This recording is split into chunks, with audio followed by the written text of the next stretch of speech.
La oposición es la suerte que le toca a todos aquellos a quienes emplea Dios para que prediquen verdades aplicables, especialmente a su época. Había una verdad presente o de actualidad en los días de Lutero, una verdad que en aquel tiempo revestía especial importancia. Y así hay ahora una verdad de actualidad para la iglesia en nuestros días. Porque el Señor es el Espíritu. A continuación, el programa Restaurando la Verdad Presente. Muy buenos días, mis queridos hermanos, y bienvenidos a su programa radial Restaurando la Verdad Presente. Les habla para ustedes en esta hermosa mañana Jeffrey Mercado. Y mis queridos hermanos, hoy vamos con la cuarta parte, la parte final del tema, el deseado y la Trinidad. Pero antes de entrar en ese tema, como de costumbre, vamos a pasar al trono de la gracia para comenzar este precioso tema con la autoridad del cielo. Por lo tanto, mis queridos hermanos, en estos momentos oramos. Padre Santo y Padre Bueno, alabamos y exaltamos tu santo y precioso nombre en esta mañana. Ayúdanos y fortalécenos para poder hacerlo siempre. Gracias por tu hermosa palabra y porque nos impartes de tu espíritu. Perdona nuestras faltas para que nada impida la comunión contigo en la exposición del tema de hoy y reprende todo lo que no sea tuyo, para que los que vean el programa puedan recibir con claridad tu hermosa verdad. Sé con ellos, Padre Santo, y bendícelos con tu presencia personal y tu poder, para que nunca se aparten de ti.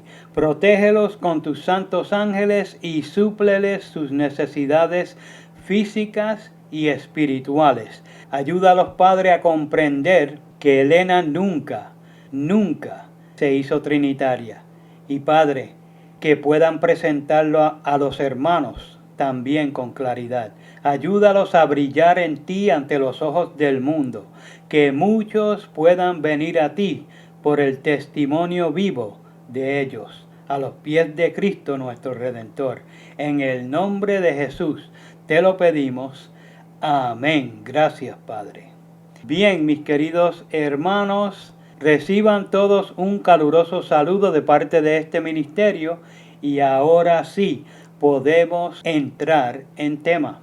Los versículos de introducción en esta mañana los podemos encontrar en Mateo el capítulo 1, versículo 20 al 23, donde dice allí la santa palabra de Dios: y pensando él en esto, he aquí el ángel del Señor le apareció en un sueño, diciendo: José, hijo de David, no temas recibir a María tu esposa, porque lo que en ella es engendrado del Espíritu Santo es. Versículo 21. Y dará a luz un hijo, y llamarás su nombre Jesús, porque él salvará a su pueblo de sus pecados. Versículo 22. Todo esto aconteció para que se cumpliese lo que fue dicho del Señor por el profeta que dijo, versículo 23, he aquí una virgen concebirá y dará a luz un hijo, y llamará su nombre Emmanuel, que interpretado es Dios con nosotros. También, mis queridos hermanos, vamos a ir al Evangelio de Juan, los versículos 11 al 17, donde allí dice la santa palabra: pero María estaba fuera llorando junto al sepulcro, y llorando se inclinó y miró dentro del sepulcro. Versículo 12. Y vio dos ángeles en ropas blancas que estaban sentados, el uno a la cabecera y el otro a los pies, donde el cuerpo de Jesús había sido puesto. Versículo 13. Y le dijeron: mujer, ¿por qué lloras? Ella les dijo: porque se han llevado a mi Señor, y no sé dónde le han puesto. Versículo 14. Y habiendo dicho esto, volteó hacia atrás, y vio a Jesús que estaba allí, mas no sabía que era Jesús. Versículo 15. Jesús le dijo: Mujer, ¿por qué lloras? ¿A quién buscas? Ella, pensando que era el hortelano, le dijo: Señor, si tú le has llevado, dime dónde le has puesto, y yo lo llevaré. Versículo 16. Jesús le dijo: María. Volviéndose ella, le dijo: Raboni, que quiere decir maestro. Versículo 17. Jesús le dijo: No me toques, porque aún no he subido a mi Padre, mas ve a mis hermanos y diles: Subo a mi Padre y a vuestro Padre, a mi Dios y a vuestro Dios. Mis queridos hermanos, en esta hermosa mañana, los que tengan oídos para oír, oigan lo que el Espíritu de Cristo dice a las iglesias que reconocen la voz del deseado de todas las gentes y están cooperando para preparar a un pueblo para recibirle en gloria. En el programa de hoy vamos con la cuarta parte del tema, el deseado y la Trinidad.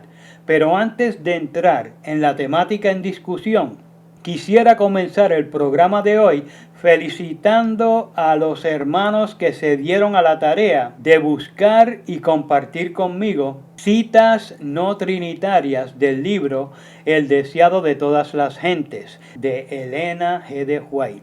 Y esto es a todos, a los que las compartieron en los comentarios del video, como a los que las compartieron por WhatsApp o por mensaje de texto y hasta por llamada telefónica. Así que muchas felicidades por su entrega y dedicación. Que el Eterno los bendiga siempre por esa misión cumplida. Y alguien puede preguntar: ¿cuál es el show, hermano? Pues el show es que demostraron ante los ojos del mundo que Elena White no cambió para hacerse trinitaria, como actualmente dicen muchos mentirosos que pululan en nuestra denominación. Y por mostrar lo importante que es escudriñar por nosotros mismos las cosas y no dejarnos llevar por lo que dicen los hombres o por lo que dicen los dirigentes. Aquí podemos ver cuán fácilmente se puede descarriar al que no es un beriano genuino en el corazón.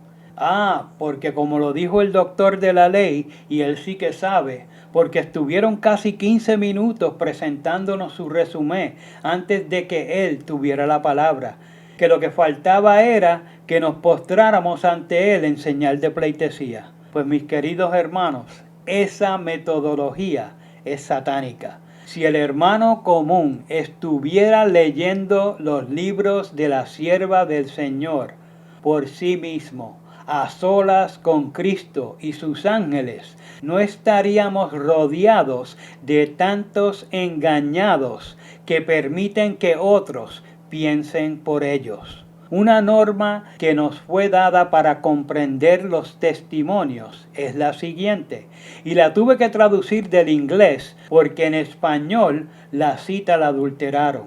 Dice así: el Espíritu del Señor estará en la instrucción y se eliminarán las dudas que existen en muchas mentes. Los testimonios mismos serán la clave que explicará los mensajes dados, como las escrituras se explican por las escrituras.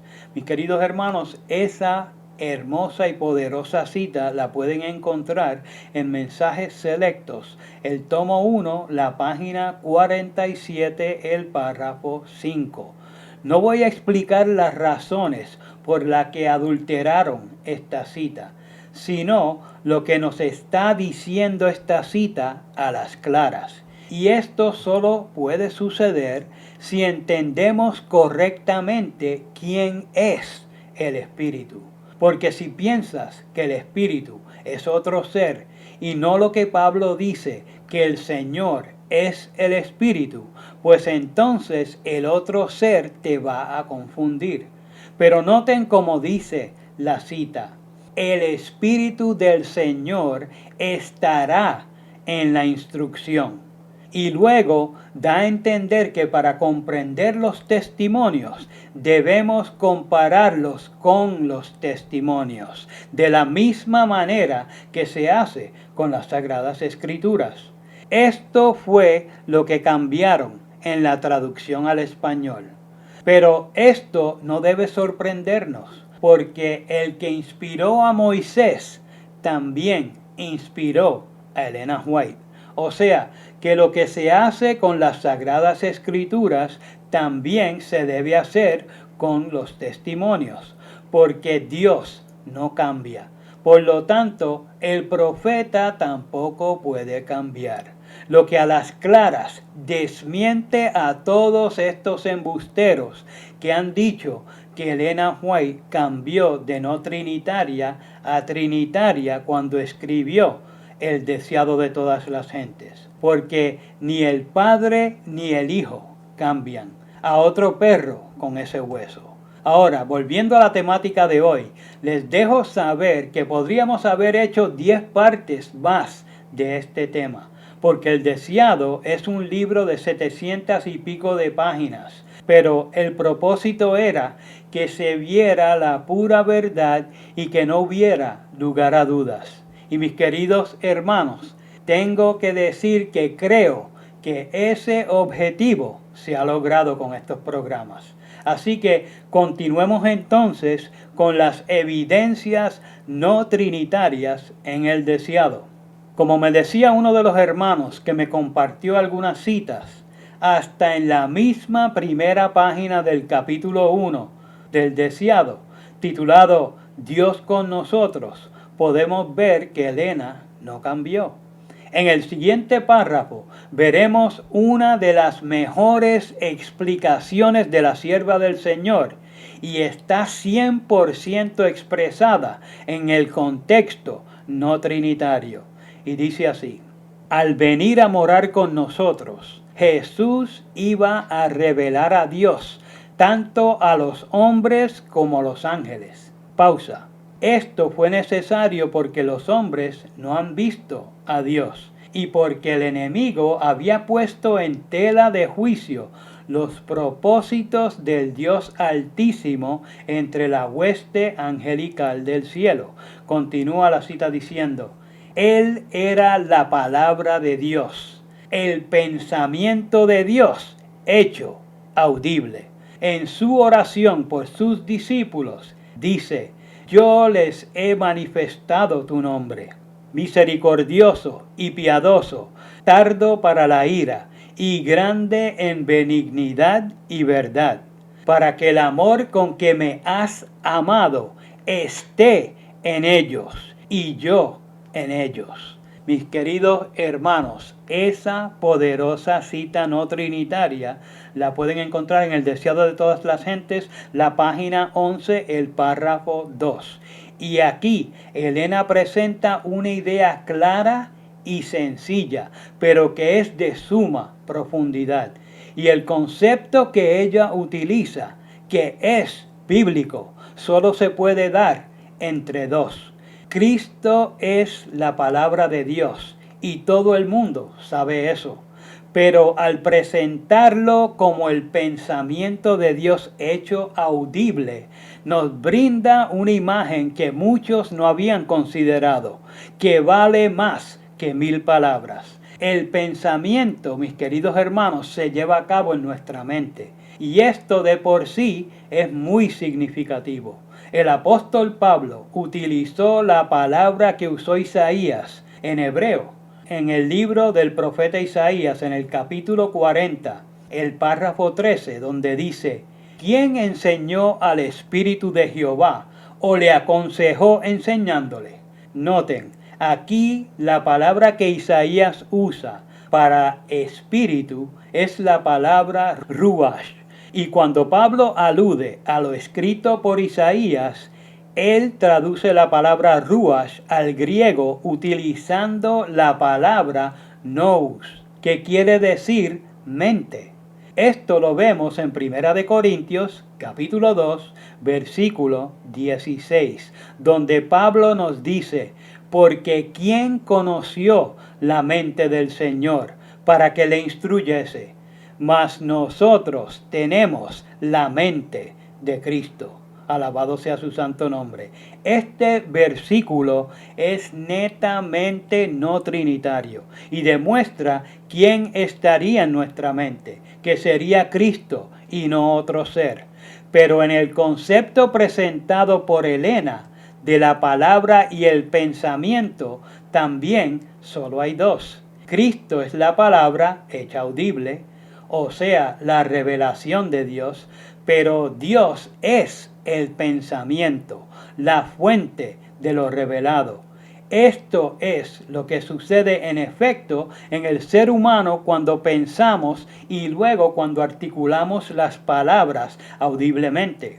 Un proceso de dos partes, el Padre y el Hijo, el pensamiento y la palabra, que cuando se repite en el hombre, siguiendo lo expuesto por Pablo, también se manifiesta en dos partes, Cristo en la mente o en el pensamiento del hombre, y el hombre articulando la revelación divina. Y entonces, como para confirmar esta idea, la sierva del Señor cita parte de la oración de Cristo por sus discípulos, la registrada en el capítulo 17 del Evangelio de Juan, específicamente el versículo 26. Pero lo interesante del asunto es que Elena inserta en la oración de Cristo parte de lo registrado en Éxodo capítulo 34 versículo 6. En esa ocasión, Cristo, o mejor dicho, Miguel, porque aún no se había encarnado, proclamó lo que el Padre quería revelar acerca de su augusto nombre, Jehová, y cómo guardaría una amorosa relación con su pueblo. El pensamiento de Dios, en efecto, se hizo audible. Y ahora que Cristo, o Emmanuel, Dios con nosotros, manifestó a las claras el carácter del Padre ante el universo, para que no hubiera lugar a dudas. Y sabiendo que el enemigo trataría de sacar todo de contexto y que implementaría una falsificación que suplantaría la verdad del Padre y del Hijo, Elena terminó con lo que presenta uno de los versículos no trinitarios predilectos de los que hoy exponen esta verdad presente, donde dice, para que el amor con que me has amado esté en ellos, refiriéndose al carácter del Padre. Y luego dice, y yo en ellos. No podía ser más no trinitaria que esto. Esto es lo que Cristo repite en su oración al Padre, para que independientemente de lo que hiciera el enemigo, el verdadero adorador pudiera captar la hermosa realidad y luego pudiera adorarle en espíritu y en verdad. Ahora, voy a compartir un parrafito más del primer capítulo del deseado para demostrar cuán claramente habló la sierva del Señor y para que vean la gravedad del asunto que tienen los que mienten diciendo que ella cambió cuando escribió este libro. El párrafo dice así: el plan de nuestra redención no fue una reflexión ulterior, formulada después de la caída de Adán. Fue una revelación del misterio que por tiempos eternos fue guardado en silencio. Pausa. Aquí Elena está citando a Romanos capítulo 16, versículo 25, que está en el mismo contexto de Efesios capítulo 3, versículo 9, y de Apocalipsis capítulo 13, versículo 8, la parte final del versículo. Pero este misterio lo vemos mencionado, mis queridos hermanos, en Zacarías capítulo 6, versículo 13, bajo el consejo de paz que hubo entre ambos. Y ahí se especifica a dos. Está hablando acerca del Padre y del Hijo, no de ningún otro ser. Continúa la cita diciendo, fue una manifestación de los principios que desde edades eternas habían sido el fundamento del trono de Dios. Desde el principio, Dios y Cristo, ahí los presenta claramente. Sabían de la apostasía de Satanás y de la caída del hombre seducido por el apóstata. Dios no ordenó que el pecado existiese, sino que previó su existencia e hizo provisión para hacer frente a la terrible emergencia. Tan grande fue su amor por el mundo que se comprometió a dar a su Hijo unigénito para que todo aquel que en él cree no se pierda, mas tenga vida eterna. Mis queridos hermanos, esa preciosa cita la pueden encontrar en El deseado de todas las gentes, la página 13, el párrafo 3. Aquí el contexto en su totalidad es acerca del Padre y del Hijo y del plan que idearon para redimir al hombre cuando cayera bajo las artimañas del enemigo de las almas, que Jehová lo reprenda. No involucró a otro ser, ni ella menciona a otro como estando envuelto o protagonizando un papel especial en la redención del hombre. Bien, pasemos entonces a la siguiente parte del tema de hoy, donde estaremos viendo otras citas del deseado que son no trinitarias. La siguiente cita dice: Cristo se ocultaba en Dios y Dios era revelado en el carácter de su Hijo. A esta revelación deseaba Jesús que fuese atraída la atención de la gente y tributado su homenaje. Deseado de todas las gentes, página 226, el párrafo 3. En esta cita tenemos que considerar lo que ya Elena reveló en el deseado y que ya cubrimos en uno de los programas anteriores. En el Jordán, el Padre mismo contestó la oración de su Hijo. Su gloria se posó sobre él en forma de una paloma de luz. Ella escribió que Cristo fue ungido por el Espíritu de su Padre, no otro ser. Por lo tanto, de esta manera se escondía a Cristo en Dios, mientras Él reflejaba a las claras el carácter del Padre ante los ojos del universo. La siguiente cita nos dice: la voz de Dios había sido oída en ocasión del bautismo de Jesús al principio de su ministerio, y nuevamente en ocasión de su transfiguración sobre el monte. Ahora, al final de su ministerio, fue oída por tercera vez, por un número mayor de personas y en circunstancias peculiares. Jesús acababa de pronunciar la verdad más solemne concerniente a la condición de los judíos. Había hecho su última súplica y pronunciado la condenación de ellos. Dios puso de nuevo su sello sobre la misión de su Hijo. Reconoció a aquel a quien Israel había rechazado. No ha venido esta voz por mi causa, dijo Jesús, mas por causa de vosotros. Era la evidencia culminante de su carácter de Mesías, la señal del Padre de que Jesús había dicho la verdad y era el Hijo de Dios. Deseado de todas las gentes, página 578, el párrafo 5. Aquí vemos que Cristo no estaba hablando metafóricamente. El mismo Padre atestiguó que Jesús decía lo cierto. Él es el Hijo de Dios. Fue Hijo en el cielo y también en la tierra. Y mis queridos hermanos, esto es lo que señala Hebreos capítulo 1, versículo 5, donde dice: porque a cuál de los ángeles dijo Dios jamás: mi hijo eres tú, yo te he engendrado hoy. Y otra vez: yo seré a él padre y él me será a mí hijo.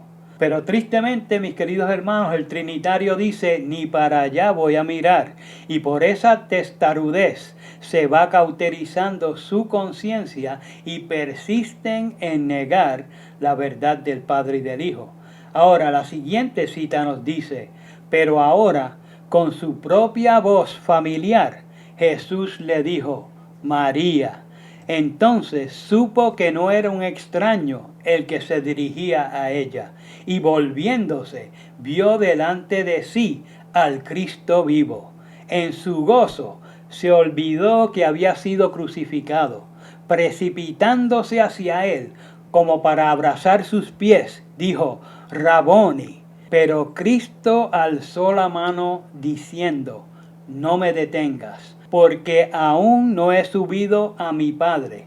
Mas ve a mis hermanos y diles, subo a mi Padre y a vuestro Padre, a mi Dios y a vuestro Dios. Y María se fue a los discípulos con el gozoso mensaje. Deseado de todas las gentes, página 734, el párrafo 2. Si notaron, esta cita es no trinitaria, porque Elena está citando las Sagradas Escrituras que son no trinitarias. Aún Cristo tiene un Dios, al único Dios verdadero, como Él mismo reveló. Pero aquí los trinitarios le buscan la vuelta para encajarlo con su credo. Ustedes saben, el credo romano, el de Atanasio, pero no pueden aceptar la escritura en su claridad o en la verdad que está revelando. Cristo no tiene un Dios ahora porque se humanó. Cristo tiene un Dios porque de acuerdo a su propio testimonio, Cristo salió del Padre. Pero veamos la última cita que estaremos presentando en el programa de hoy. La misma consiste de 3 párrafos consecutivos que veremos brevemente. Dice así: asombrado por esta dureza de entendimiento, Cristo preguntó con dolorosa sorpresa, ¿tanto tiempo ha que estoy con vosotros y no me has conocido, Felipe? Pausa. Estas palabras de Cristo son y pueden ser fácilmente sacadas de su verdadero contexto. Por lo tanto, la explicación de la sierva del Señor es muy pertinente, muy importante. Continúa la cita diciendo, ¿es posible que no veáis al Padre en las obras que hace por medio de mí? ¿No creéis que he venido para testificar acerca del Padre? Pausa. Ahí está la aclaración para que nadie se ponga a inventar. Cristo vino para testificar y representar al Padre. Continúa la cita diciendo, ¿cómo pues dices tú, muéstranos al Padre? El que me ha visto al Padre. Cristo no había dejado de ser Dios cuando se hizo hombre. Pausa nuevamente. Aquí los trinitarios gritarían en victoria, pero la siguiente oración pone en contexto las palabras de Elena. Noten cómo sigue diciendo, aunque se había humillado hasta asumir la humanidad, seguía siendo divino. Pausa. Esta es la razón. Era Dios en el contexto de que su naturaleza es divina, porque fue heredado del Padre. Continúa la cita diciendo, Cristo solo podía representar al Padre ante la humanidad. Y los discípulos habían tenido el privilegio de contemplar esta representación por más de 3 años. O sea que, más claro, no canta el gallo. Y esa cita es del Deseado de todas las gentes, la página 618, el párrafo 4. El próximo párrafo dice, creedme que yo soy en el Padre y el Padre en mí. De otra manera, creedme por las mismas obras. Su fe podría haber descansado segura en la evidencia dada por las obras de Cristo. Obras que ningún hombre habría podido hacer de por sí. Las obras de Cristo atestiguaban su divinidad. Pausa nuevamente. Aquí Elena sigue señalando su naturaleza, lo mismo que presenta Juan 1:1. Finaliza el párrafo diciendo, el Padre había sido revelado por Él. Deseado de todas las gentes, página 619, el párrafo 1. Y el siguiente y último párrafo que estaremos compartiendo en el tema de hoy dice: si los discípulos creyesen en esta relación vital entre el Padre y el Hijo, su fe no los abandonaría cuando vieran los sufrimientos y la muerte de Cristo para salvar a un mundo que perecía. Cristo estaba tratando de conducirlos de su poca fe a la experiencia que podían recibir si realmente comprendían lo que era Dios en carne humana. Deseaba que viesen que su fe debía llevarlos hacia arriba, hacia Dios, y anclarse allí. Pausa. El contexto que sigue martillando Elena para que con claridad entiendan las palabras de Cristo es que Él le mostró al mundo el Dios que los seres caídos no podían ver. Ahora sabían cómo era realmente su Padre, pues lo habían visto en Cristo mismo. De esta manera destruyó los argumentos y las acusaciones de Satanás. Que Jehová los reprenda. Y alabado y enaltecido sea el nombre de nuestro amante Salvador. Continúa la cita diciendo: con cuánto fervor y perseverancia procuró nuestro compasivo Salvador preparar a sus discípulos para la tormenta de tentación que pronto iba a azotarlos. Él quería que estuviesen ocultos con Él en Dios. ¡Pau! Más claro, no canta el gallo. Eso es no Trinidad 101, pero a la 10ª potencia. El Evangelio de Juan en su justa perspectiva. La cita es del Deseado de todas las gentes, la página 619, el párrafo 2. Y mis queridos hermanos, espero que la claridad del cielo haya estado sobre ustedes y que hayan podido asimilar la presentación de hoy. Esta es la verdad que cambiará realmente nuestras vidas, porque todo lo presentado en los evangelios se logrará en tu vida espiritual. Aprovéchala. Mis queridos hermanos, hasta aquí el programa de hoy. Les habló para ustedes Jeffrey Mercado. Hasta el próximo programa. Que Jehová les bendiga. Para copia del programa de hoy, o si quieren apoyar el programa radial Restaurando la Verdad Presente, favor llamar al 787-238-8859. 787-238-8859. Y recuerden, 1 Corintios 8:6. Nosotros empero no tenemos más de un Dios, el Padre, del cual son todas las cosas y nosotros en Él, y un Señor Jesucristo, por el cual son todas las cosas y nosotros por Él. Que el Padre de nuestro Señor Jesucristo les bendiga.